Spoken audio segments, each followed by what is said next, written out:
ગોરવા વિસ્તારમાં દશામા મંદિર પાસે કાલભૈરવ મંદિર નજીક બપોરના સમયે દારૂની મહેફિલ ચાલતી હોવાની વિગતોને પગલે ગોરવા પોલીસે દરોડો પાડ્યો હતો।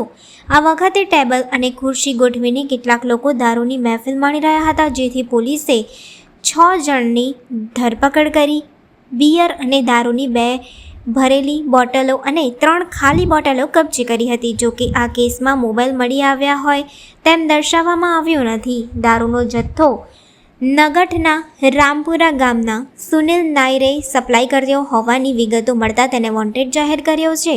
પોલીસે પકડેલાઓના નામ મુજબ હાર્દિક દિલીપભાઈ બારોટ, સન્ની મનસુખભાઈ ભદોરિયા, વિજય બાબુભાઈ સોલંકી, સિદ્ધરાજ ઇન્દુભા, કમલેશ રવિન્દ્ર કુશવા અને મહેશ પ્રભાતભાઈ તેમ જાણવા મળેલ છે।